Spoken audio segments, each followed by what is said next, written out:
우리나라가 사실상 그 상권 분립이라든지 자유민주주의 질서에서 벗어나고냐 그러면 이론적으로 제가 이렇게 학술적인 차원에서 말씀을 드린다면 틀림없이 벗어나고 있는 것 같다. 왜냐하면 상권 분립은 견제 균형의 원칙을 갖고 있는데요. 지금 중수청이 이렇게 행정안전부 쪽으로 가고, 그다음에 검찰이 사실상 그 어떤 수사를 이렇게 지휘한다라기보다는 검찰 그러니까 감독 약간 경찰이 수사를 갖다가 축소하거나 장윤기 사건을 한번 생각을 해보세요. 그걸 축소하거나 잘못했을 때 이걸 해결할 수 있는 방법이 사실상 유명무실해진다. 다시 재청구를 해더라도 똑같은 결론을 내려고 했을 때 방법이 없는 거예요. 강제할 수 있는 권한이 없다라는 뜻입니다. 이렇게 되면 다시 영장을 갖다가 자신들이 신청을 갖다 하지 않거나 이런 방법이 있긴 한데 사실상 경찰에게 달려 있다라고 보여집니다. 경찰에게 수사를 하느냐 마느냐 또 영장을 청구하느냐 이 둘 다가 경찰에게 달려 있고 검찰은 사실상으로 등기소 이렇게 직원처럼 펴는 것 같은 느낌을 좀 가지거든요. 사실상 영장을 신청하고 청구하는 것은 검사의 몫인데 이것도 저 견제 균형이라는 헌법에 왜 검사의 기능을 넣고 검찰의 기능을 넣는지를 잘 생각을 해보죠. 그렇죠. 준 헌법 기관이기 때문에 그렇게 일부러 넣었다라고 보여집니다. 그래서 헌법 개정과 관련된 부분인데 이 부분을 형사소송법을 갖다 개정하여서 그래서 이거를 검찰의 사실상 어떻게 보면 영장 청구권, 기소 권한을 사실상 대폭적으로 축소시켰으면 경찰이 신청하는 쪽으로 지금 가 있나 그러면 그런 것 같다. 경찰이 신청하든 말든 수사하든 말든 사건을 종결하든 말든 다 경찰의 권한으로 가 있다라는. 그럼 내용적으로 우리가 상권 분립과 견제의 균형, 대통령의 인사권을 가지고 지방을 자천시키거나 가상적으로 자천시키고 대통령이 아니더라도 밑에서 자천시키거나 사건에서 배제시키면 어떤 누구도 대통령을 견제할 수 없는 경찰공화국이 된다. 과거에 유럽에서도 그렇고 이탈리아의 파시즘에서도 그렇고 독일의 파시즘에서도 이들은 항상 경찰공화국이 먼저 앞섰다라는 것을 말씀을 드립니다. 자유민주주의 미국 안에서도 우리는 견제와 균형을 잘 볼 수가 있습니다. 그렇지만 이 부분이 근본적으로 상실됐느냐? 상실됐다고 저는 보여집니다. 이론적 학술적인 측면에서는 그렇다. 그리고 실질적으로도 제가 보기에는 이건 좀 경찰공화국으로 가는 거 아니냐.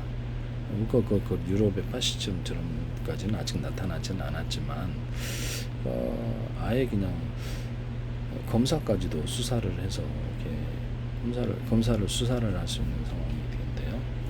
검찰은 사실상 등기소 직원이나 마찬가지인데 이게 법원에서 이게 다투는 거 빼놓고는. 그래서 대한민국 헌법에 따라서 우리나라에서 오직 검사만이 법원의 영장을 청구할 수 있는 권한을 가진다고 법률신문에도 나와 있고 구글에도 나와 있는데요. 그래서 이게 지금은 신청하느냐 안 하느냐를 경찰이 가지고 있다라는 점에서 경찰이 사건 종결하고 신청 안 하면 그만이다 이 말씀이에요. 이것이 경찰에게 넘어가 있다는 점에서 중대한 헌법의 위반이라고 저는 보여집니다. 그래서 우리나라가 좀 이상하게 가고 있다라고 말씀을 드립니다. 이것은 중대한 헌법 위반이 될 수 있다. 그리고 그 38기동대 서울시의 이 부분도 헌법을 중대하게 위반하고 있다. 영장 청구에는 영장 청구 납수 수색, 그다음에 남의 집을 압수하고 그것을 이렇게 가져오고 이런 부분들에 대해서는 그것이 어떻게 보면 검사의 신청에 의한 검찰의 신청에 의한 판사의 권한이거든요. 압수수색 또는 이런 부분들 물건을 갖다 압류를 하고 이렇게 압류도 법원에 우리가 이렇게 돈을 받을 게 있어도 법원에 청구를 해서 그다음에 이것이 딱지를 붙여갖고 매각이 이루어지는데 그냥 가져와 버립니다. 이거는 탈취 절도죄 행할 수도 있다고 제가 말씀을 드리는데요.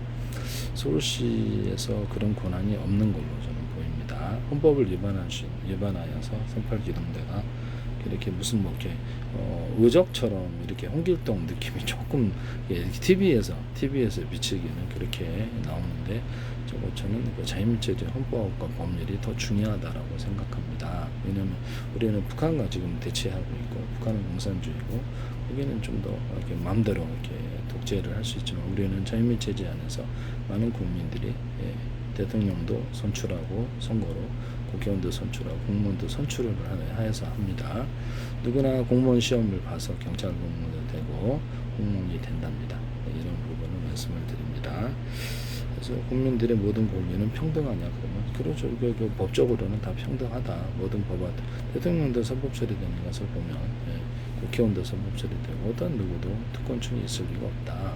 그래서 모두가 준법법을 설명을 편안하게 살 수가 있거든요. 아니면 무법천지로 가야 되는데 북한과 대치하고 있는 측면에서 우리의 자유민체제와 상권분리, 견제와 균형을 잃어버린다면 우리나라 국가의 색채가 대단히 이상하게 돌아간다는 느낌을 많은 사람이 가질 수도 있다라는 것을 말씀을 드립니다. 저는 이게 상당히 좀 우려스럽다라는 것을 말씀을 드립니다.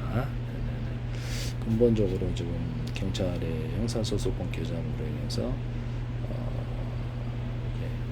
경찰에게 갔지만 영장 신청 자체도 사건을 중개하고 신청하느냐 안 하느냐 사건 이것도 다 가 있다는 경찰이 권한이 돼버렸다는 점에서 검찰은 사실상 기능을 잃어버렸고 헌법상의 어떤 기능을 상실하고 견제 균형할 수 있는 대통령이든 뭐 의회든 뭐 이렇게 권력자들을 감시하거나 견제 균형을 할 수 없다라는 이런 것을 근본적인 기능을 상실했고 이것은 헌법 개정이 필요한 검찰의 기능을 사실상 마비시키거나 이것을 없애는 쪽으로 지금 뭐 그들이 원했든 안 했든 결론적으로 가 있다라는 것을 말씀을 드립니다. 그래서 근본적으로 이건 헌법 위헌적인 이런 우리나라 국채가 자유민체제가 아닌 경찰권으로 가서는 안 되겠다. 그래서 이것은 근본적으로 헌법을 이탈하고 있다라는 것을 말씀을 드립니다. 제 개인적인 입장에서는 학술적인 측면에서는 그렇다. 그리고 틀린 실질적으로도 그렇다라고 개인적으로 생각이 듭니다. 이런 부분을 말씀을 드립니다. 검사가 경찰에 보낸 기록을 검토하고 그래서 경찰이 이제 수사를 하고 수사를 갖다 잘못됐다 종결됐다 할지라도 재수사를 지시하고 그래서 경찰이 정윤기 사건도 재수사를 이렇게 지시 안 했으면 드러나지 않았을 텐데요. 사건을 축소하거나 심지어는 혐의가 없다라고 어떤 사건이 정윤기 사건 말고라도 그렇게 종결지었을 때 이걸 견제할 수 있는 장치가 전혀 전무하다는 점에서 상급기관에 해봐도 이게 안 통하고 제가 옛날에 해봤습니다. 그래서 했는데 안 통하더라고요. 이게 전혀. 그래서 이런 부분을 말씀을 드립니다. 제가 어떤 일이 있어서 동네에서 이렇게 약간 치매뜸 이런 일들이 십몇 년째 있어가지고 이 부분을 제가 이렇게 경찰에 상담을 하고 이렇게 하는 결과 동영상을 찍으라 그래가지고 제가 이거를 가서 찍었단 말이에요. 그래서 그걸 했는데 처벌이 도로의 침뱉등 하나만 이제 동영상을 5개를 본청에 다시 올렸어요. 그래서 이렇게 앱을 통해서 그런데도 혐의 없다. 이건 처벌할 수 없다. 사회적 불안죄로 조성할 수도 있는데 이거는 무한정 테러가 그러고 나서 연관이 이것과 있는지는 모르겠는데 뭐 이렇게 제가 우연치 않게 어딜 갔는데 돈에 집에서 이렇게 4천만 원 정도가 없어져 버렸습니다. 그래서 내가 사방이 뒤져가지고 이렇게 남은 돈만 이렇게 회수를 은행에 입금을 하고 이 부분을 이렇게 한 열 몇 군데 분산해서 놔뒀거든요. 약초더미 속에. 근데 이게 싹 없어졌더라고요. 그래서 슈퍼 갔다 온 지 한 40분 동안 그동안 한 달 동안 몰랐어요. 한참 동안 몰랐던 돈은 이렇게 그랬는데 이게 지금 이렇게 그거를 사건 수사를 갖다 경찰에 가서 했더니 수표까지 있다고 제가 분명히 말씀을 드렸는데 수사를 안 하시더라고요. 수표가 있다라고 말씀드립니다. 제 어머니가 발행한 수표하고 그다음에 동생이 발행한 수표가 있다라고 그때는 동생이 발행한 수표라고만 얘기를 했는데 사건을 수사를 안 하시더라고요. 그래서 이런 부분을 말씀을 드립니다. 본청에다가 내가 이 침뱉음 일부분에 대해서 이거는 별개의 사건일 수 있습니다. 의심은 하지만 그래서 이렇게 여러 사람이 이렇게 십몇 년 동안 계속 침뱉는 것은 대단한 테러가 됩니다. 그래서 이런 부분을 그래서 뭐 때문에 그런지는 모르겠습니다. 뭐 때문에 그런지는 모르겠는데 조직적인 이렇게 또 어떤 사람이든 이런 식으로 이렇게 재산을 노리면 꼼짝없이 누구든 당하겠구나 하는 생각을 좀 해봅니다. 어떤 누구라도.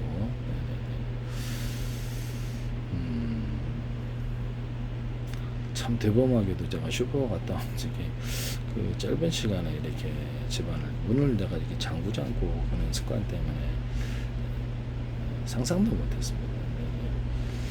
그래서 참 어이가 없는데요.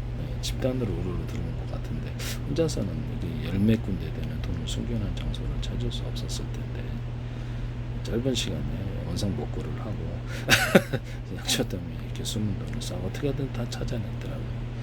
참 신기합니다. 수표까지 있었는데 수사가 안 됐어요. 이게 나중에 어떤 문제로 불거지게 되면 수사가 이루어질지도 모르죠. 수표가 있으니까 이런 부분을 말씀드립니다.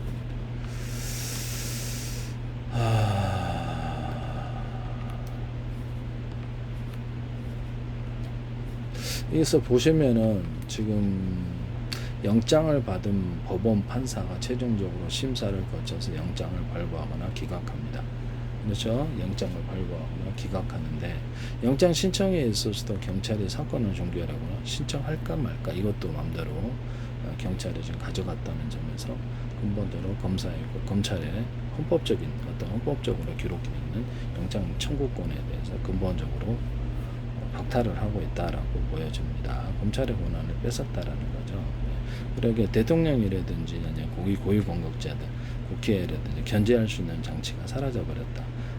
경찰을 견제할 수 있는 자리 그것도 경찰이 강남경찰서 이렇게 뇌물 받아먹은 사건들도 언론에 보도나고 이렇게 있는데 이것이 근본적으로 사라졌다는 점에서 문제가 심각하다라는 것을 말씀을 드립니다. 경찰이 영장을 신청하느냐 안 하느냐 그리고 이거는 그렇죠. 검찰이 신청하느냐 안 하느냐 이거는 검찰의 권한인데 그리고 뚜렷한 이유 없이 하면 그것도 직무유기가 되는 부분인데요. 경찰이 사건을 마음대로 종결할 수 있거나 사건을 축소하거나 했을 때도 재수사를 갖다가 지시를 해도 힘없는 호랑이에요. 그렇죠. 이게 힘없는 소리에 불과할 뿐이죠. 민원 너도 처리 안 해주면 그만 이런 느낌을 좀 받네요. 네네. 그래서 근본적으로 영장을 청구하느냐 안 하느냐 이걸 판단하는 것을 경찰이 좀 하고 있다.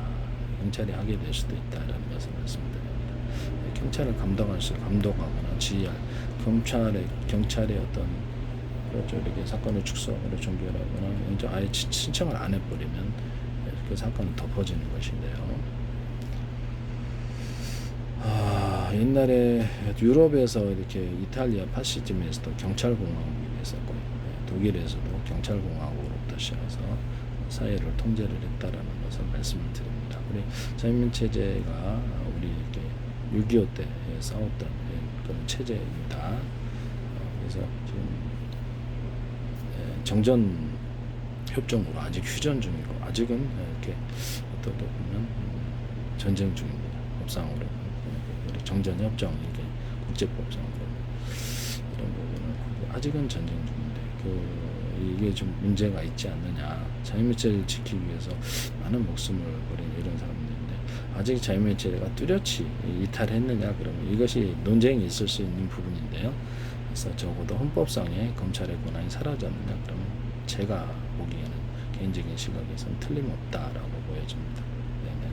참 조심스럽게 말을 하게 되네요. 시원스럽게 말을 하고 싶은데 법적인 문제 때문에 네, 그래서 근본적으로 경찰이 영장을 청구하느냐 마느냐는 경찰에게 달렸다. 검찰의 기능이 사실상 견제 기능이 사라져 버렸다.